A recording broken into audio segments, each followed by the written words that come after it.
Service ఉద్యోగాల్లో దివ్యాంగుల కోటాపై స్మితా సబర్వాల్ వ్యాఖ్యలపై రాష్ట్ర వికలాంగుల సహకార సంస్థ చైర్మన్ ముత్తినేని వీరయ్య అభ్యంతరం వ్యక్తం చేశారు. ప్రతిభ అనేది ఎవరి సొత్తు కాదని, వైకల్యాలు, శక్తి సామర్థ్యాలు మేధోశక్తిపై ప్రభావం చూపదన్నారు. ఓ ఐఏఎస్ అధికారి వికలాంగులపై ఇలాంటి వ్యాఖ్యలు చేయడం తన స్థాయిని దిగజారుస్తోందని తెలిపారు. బ్రెయిలీ లిపిని అందించిన లూయిస్ బ్రెయిలీ మొదలుకొని అనేక మంది సివిల్ సర్వెంట్లు, రాజకీయవేత్తలు, డాక్టర్లు వారి వారి రంగాల్లో తమ శక్తి సామర్థ్యాలను చాటుతూ ఉన్నత స్థాయి సేవలు అందిస్తున్నారని తెలిపారు. ఐఏఎస్గా డ్యూటీ ఇచ్చింది, తన డ్యూటీ తను చేసుకోవాలి.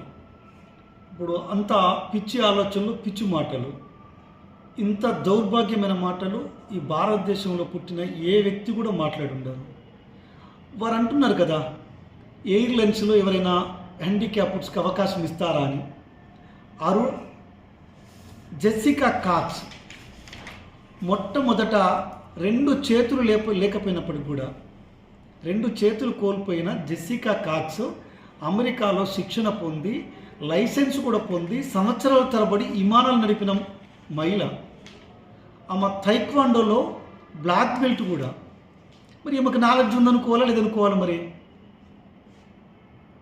అలానే సర్జన్ల గురించి మాట్లాడింది కదా, దేశంలోనే famous surgeon Satyendra Singh, famous oncologist Suresh Advani, Padma Shri award గ్రహీత, పద్మభూషణ్ అవార్డు గ్రహీత. ఇక శక్తి సామర్థ్యాల గురించి మాట్లాడితే, ఒక ట్రైన్ నుంచి దొంగలు తోసేయడం వల్ల క్రింద పడిపోయి కాలును కోల్పోయిన అరుణిమా సిన్హా ఎవరెస్ట్ ఎక్కింది కదా. సుధా చంద్రన్ ఎంత పెద్ద నృత్యకారిణి. సుధా చంద్రన్ నాకు ఎందుకండి, ఈమెకు 2 చేతులు 2 కాళ్ళు బాగానే ఉన్నాయి కదా. మరి వీళ్ళలా భరతనాట్యం చేయగలుగుతుందా? జగిత్యాలలో ఒక 8th క్లాస్ పాప ఉంది, ఒక కాలు పూర్తిగా లేదు, ఇంకో కాలు కరెక్ట్గా పనిచేయదు. అద్భుతంగా భరతనాట్యం చేస్తుంది. తనతో పోటీ పడగలుగుతుందా మరి పోనీ? ఇక్కడే హ్యాండిక్యాప్డ్ హాస్టల్లో మనకు ఇంకొక సోదరి ఉంది, భాగ్య. ఆ భాగ్యతో మరి నృత్యం చేయగలుగుతుందా? నేను కూడా 15 గంటల పాటు నిలబడి పాఠాలు చెప్పగలను. మరి నాతో పాటు 15 గంటలు నిలబడి నువ్వు పాఠాలు చెప్పగలుగుతావా?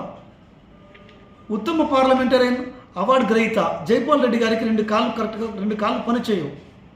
మరి వారు ఎన్నిసార్లు ఎంపీగా గెలిచారు, ఎన్నిసార్లు ఎమ్మెల్యేగా గెలిచారు? దేశంలోనే ఉత్తమ పార్లమెంటరీ అవార్డు గ్రహీతగా పేరు పొందారు కదా.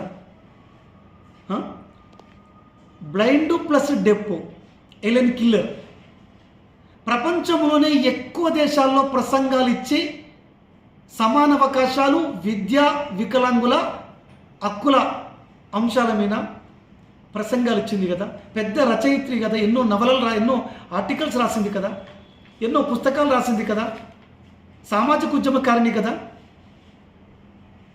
అంత పిచ్చి పిచ్చిగా మాట్లాడడం, ఎవరిష్టం చూడడం వాళ్ళు మాట్లాడడం. ఒక జాతి మీద మాట్లాడేటప్పుడు కొంచెం ఆలోచన రావాలి కదా. ఇప్పుడు స్టీఫెన్ హాకింగ్, అసలు ఆయనకి మల్టిపుల్ డిజబిలిటీస్ ఉన్నాయి స్టీఫెన్ హాకింగ్కి. మరి ఆయనకంటే మరి ఫిజిక్స్లో థియరీ ఆఫ్ ఫిజిక్స్లో దాంట్లో అంతకన్నా మంచి వ్యక్తులు, సైంటిస్టులు ఉన్నారా? కాబట్టి అవన్నీ పిచ్చి ప్రేలాపనలు అండి. వారు ఇప్పటికైనా ఎరికి తీసుకోవాలి. పదే కౌంటర్ చేయడం నిజంగా వారి బుద్ధిలో లోపం ఉందా అనిపిస్తుంది నాకైతే. ఇప్పటికైనా మా స్మితా సబర్వాల్ గారు, మీరు ఖచ్చితంగా మీ మాటలు ఎన్నికి తీసుకోండి. మీరు గత 10 సంవత్సరాలు బీఆర్ఎస్ పాలనలో కేసీఆర్ దగ్గర సెక్రటరీగా పనిచేశారు కదా. కేసీఆర్ బుద్ధి మీకు వచ్చినట్లుంది. ఎన్నిసార్లు మీరు ఫీల్డ్కి పోయారు? ఎన్నిసార్లు కాలినడకన పోయారు?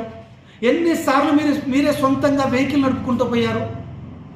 అంటే ఈ రోజు నుంచి మీకు వెహికల్ తీసేయాలి కదా.